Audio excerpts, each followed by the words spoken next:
বিরতির পর স্বাগত। আপনারা দেখছেন চেতনা টিভি রাইস অনলাইন ক্লাস চলছে। ফিজিক্সের ক্লাসে রয়েছে আমরা এই মুহূর্তে। আমি সরাসরি আবারও স্যারের ক্লাসে চলে যাব। স্যার যেখানে থেমেছিলাম রেখে যাওয়ার জন্য। তো যেটা এতক্ষণ বলছিলাম যে অ্যাকশন অ্যান্ড রিয়াকশন। তো দেখো অ্যাকশন অ্যান্ড রিয়াকশনের ক্ষেত্রে আমার ম্যাগনিটিউডটা সেম হচ্ছে কিন্তু ডিরেকশনটা অপোজিট হচ্ছে। তাহলে এই যে আমি এখানে কি কি পেলাম, নতুন ইনফরমেশন পেলাম। First, action and reaction. এখানে একটা কি পেলাম, ডিরেকশন অপোজিট। আরেকটা কি বললাম, ম্যাগনিটিউড ইকুয়াল। এই ইনফরমেশন তিনটে আমরা কোথা থেকে পাই, Newton's third law of motion. Newton's third law of motion থেকে এগুলো পাই। এবার একটা কথা তোমাদের যদি জিজ্ঞেস করা হয়,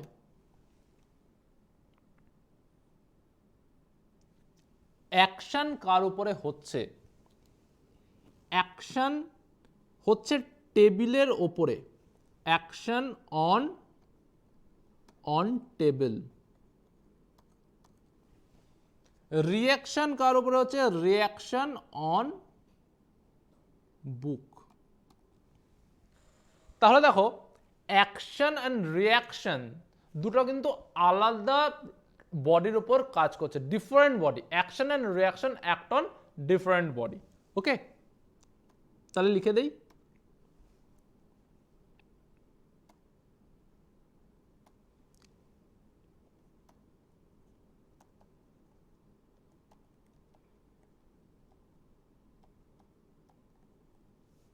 ফার্স্ট ইনফরমেশন পেয়েছিলাম ম্যাগনিটিউড সেম। এগেইন কি পেলাম, direction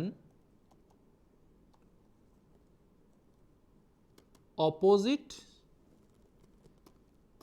Third, and the most important thing is act on different bodies. ওকে, তাহলে এই অ্যাকশন অ্যান্ড রিয়াকশন নিয়ে এই হচ্ছে কি আমাদের টোটাল ইনফরমেশনটা। অ্যাকশন অ্যান্ড রিয়াকশন ইনফরমেশনটা আমরা কোথা থেকে পাই? নিউটনসের থার্ড ল থেকে। থার্ড ল থেকে পাচ্ছি।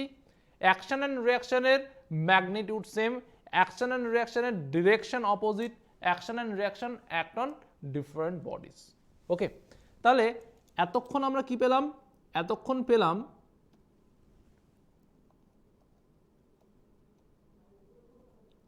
Definition of force. সেকেন্ড কি পেয়েছি? অ্যামাউন্ট অফ ফোর্স পেয়েছি। আর কি পেয়েছি? ডিরেকশন অফ ফোর্স পেয়েছি। ওকে, এবার আমরা আলোচনা করব এফেক্ট।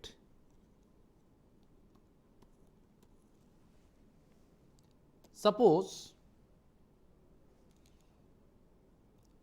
এখানে একটা বল দাঁড়িয়ে আছে,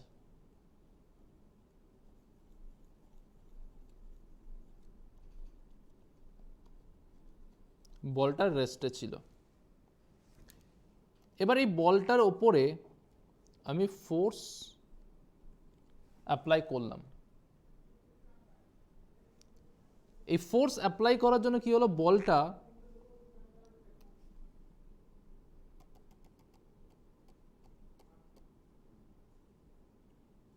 এখানে গেল।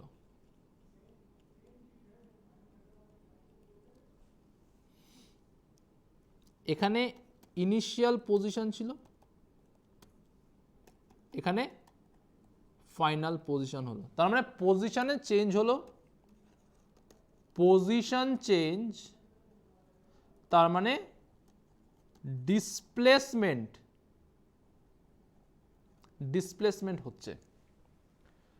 তাহলে আমি ফোর্স অ্যাপ্লাই করলাম, করার ফলে কি হচ্ছে, ওর ডিসপ্লেসমেন্ট হচ্ছে। তাহলে এখানে আমার কনসিডারেশনে কি থাকছে, কনসিডারেশনে থাকছে force and displacement, force and displacement. এই অ্যান্ড ওয়ার্ডটা যেখানে থাকে সেখানে গুণ হয়। তাহলে কি, ফোর্স ইনটু ডিসপ্লেসমেন্ট, এটা মানে কি, এটার নাম হচ্ছে গিয়ে ওয়ার্ক। ওকে, এবার একটা জিনিস চিন্তা করো, ফোর্সটাও একটা ভেক্টর, ডিসপ্লেসমেন্টটাও একটা ভেক্টর। এবার তার মানে ভেক্টর মানে আমরা জানি এখানে একটা ডিরেকশন দরকার আছে, রাইট? তাহলে সাপোজ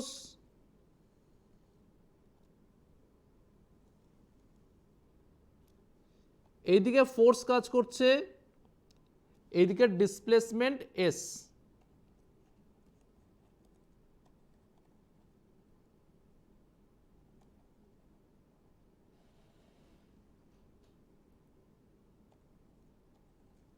তাহলে এদের মধ্যে একটা অ্যাঙ্গেল আমরা পাচ্ছি থিটা। ফিজিক্সে কোনো কিছুই বাদ দেওয়া যায় না, তাহলে এই থিটাটাও খুব ইম্পর্টেন্ট। তাহলে এই থিটাটাকে নিলে কি হচ্ছে, আরেকটা নতুন জিনিস চলে আসছে, and force and displacement and theta. তাহলে এটা থিটাটাকে আমি নেব কস ফর্মে। তাহলে work equals to FS cos theta. এবার একটা জিনিস আমরা সবাই জানি, এখানে কি আছে, সবকটা মাল্টিপ্লিকেশনে আছে, মাল্টিপ্লিকেশন। তা মাল্টিপ্লিকেশন বা গুণ করার সময় কি হবে, এক্স ওয়াই জেড যাই থাক, এর সাথে যখনই আমি জিরো মাল্টিপ্লাই করব আমার রেজাল্টটা হয়ে যাবে জিরো, যাই থাক, আমার এই দিকটা দেখার দরকার নেই। মাল্টিপ্লিকেশনের ক্ষেত্রে যে কোনো একটা মাল্টিপ্লায়ার যখনই জিরো হয় আমার রেজাল্টটা জিরো হয়ে যায়।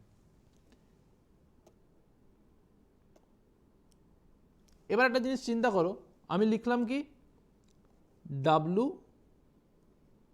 একটু স্পেস দিয়ে লিখি, F S cos theta.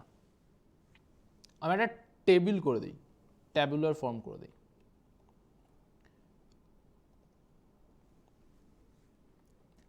Suppose আমি যদি ফোর্স অ্যাপ্লাই না করি, আমি আগের স্লাইডটায় যাই,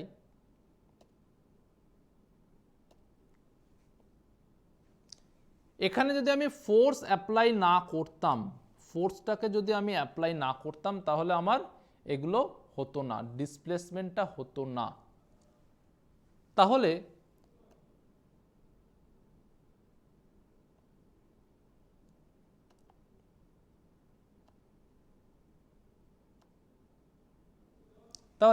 ফোর্সটা আমি অ্যাপ্লাই করছি না, তার মানে ফোর্স জিরো, এখানে আমার যাই থাক আমার রেজাল্ট হবে জিরো।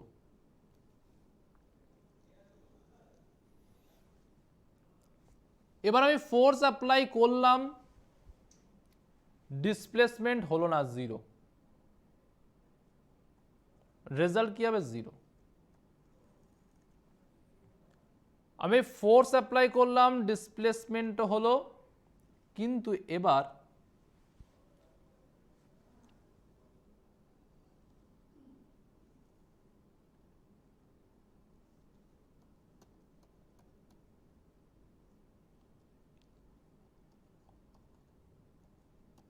ডিগ্রি, আমরা জানি কস 90 ডিগ্রি ইকুয়ালস টু জিরো। তাহলে আমার এখন দেখছি কস থিটাটা 0 হচ্ছে কখন, যখন ফোর্স, এখানে লিখে দিচ্ছি,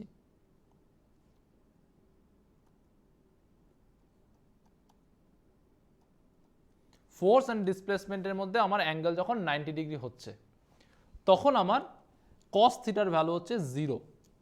তাহলে আমার ওয়ার্ক ডান কি হবে, 0।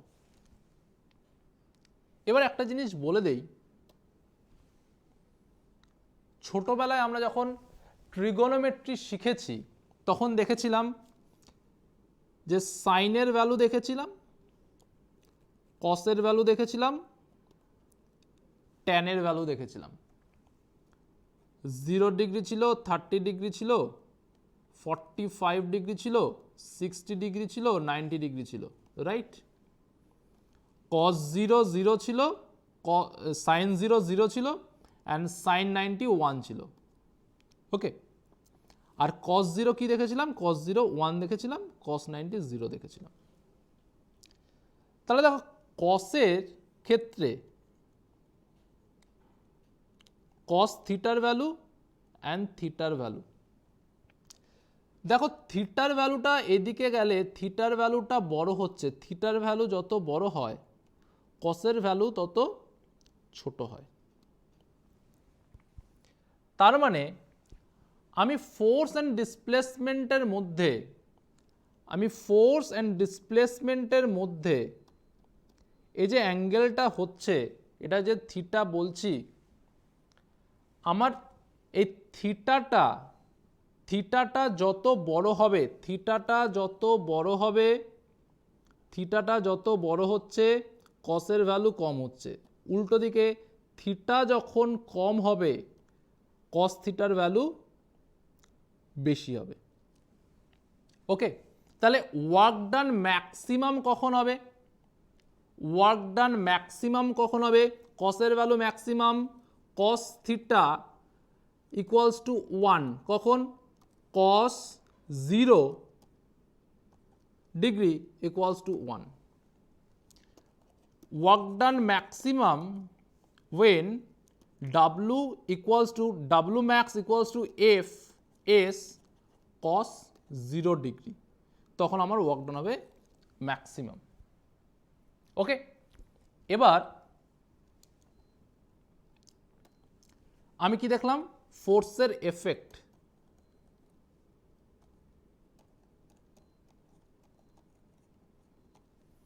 ফোর্সের এফেক্ট দেখছি, তার ফোর্সের এফেক্টটা আমি কি পাচ্ছি, এখান থেকে আমি পেলাম ওয়ার্ক। সাপোজ 15টা A4 শিট, 15টা A4 শিট তোমাকে দেওয়া হয়েছে আর তোমার বন্ধুকে দেওয়া হয়েছে। তাহলে 15টা A4 শিট কেউ একজন লিখছে, এ লিখছে 5 মিনিটে, বি লিখছে 15 মিনিটে। তাহলে কাজটা কিন্তু সেম আছে, সেম ওয়ার্ক, একই কাজ হচ্ছে, সেম ওয়ার্ক আছে। যখন এ লিখছে একই কাজ করছে কতক্ষণে, 5 মিনিটে, বি লিখছে 15 মিনিটে। এ ফাস্ট, বি স্লো।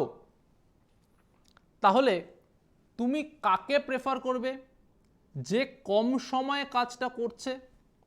তাহলে কাজের সাথে সময়ের একটা সম্পর্ক আছে। তার রিলেশনটা কি, ratio of work and time is power. Power equals to work by time. তাহলে কি পাওয়ার একটা কি, একটা রেশিও। তাহলে পাওয়ার কখন বাড়বে, যখন টাইমটা কম হবে তখন পাওয়ার বেশি হবে। টাইম যত কম পাওয়ার তত বেশি। পাওয়ারের ইউনিট ওয়াট। এবার দেখব ওয়ার্ক যে আমি আলোচনা করলাম, বাংলায় যাকে বলা হয় কাজ, এই কাজটা করার উৎস কি? কাজ করার উৎস হচ্ছে গিয়ে এনার্জি। তুমি পেট ভরে খাওয়া দাওয়া করছো, খাওয়া দাওয়া করার পরে ঘুমাচ্ছ, ঘুমানোর ফলে তোমার শরীরে কি হচ্ছে? কেমিক্যাল এনার্জি স্টোর হচ্ছে। তারপর ঘুম থেকে যখন উঠছো, তুমি হাঁটা চলা করছো, তখন কি হচ্ছে? তুমি যে কাজগুলো করছো সেগুলো হচ্ছে গিয়ে মেকানিক্যাল এনার্জি। তাহলে কেমিক্যাল এনার্জিটা মেকানিক্যাল এনার্জিতে কনভার্ট হয়ে যাচ্ছে। যে কোনো work done is conversion of energy, conversion of energy. তাহলে এই এনার্জি ব্যাপারটা কি? এনার্জিটাই হচ্ছে গিয়ে কাজের উৎস। এনার্জি ছাড়া কাজ হয় না। এবার এনার্জি মূলত দু রকমের হয়।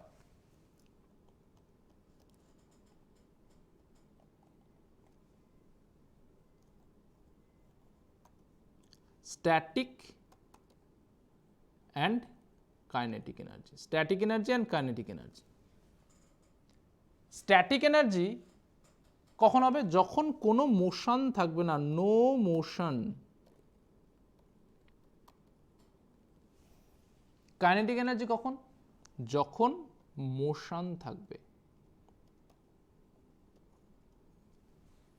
তার মানে কাইনেটিক এনার্জিটা ভেলোসিটির উপর ডিপেন্ড করবে, ভেলোসিটির উপর ডিপেন্ড করবে। স্ট্যাটিক এনার্জির ফর্ম হচ্ছে গিয়ে E suffix s mgh, and kinetic energy formula is kinetic energy E suffix k half mv square. Okay sir, definitely এই পার্টেও আমরা আসবো, আপনার কাছে বুঝে নেব। তবে একটা ব্রেক নেওয়ার সময় হয়ে গেছে। একটা ব্রেকের পর ফিরছি ক্লাসে। একটা ব্রেকের পর দেখা হচ্ছে আপনাদের সঙ্গে এই ক্লাসে, সঙ্গে থাকুন।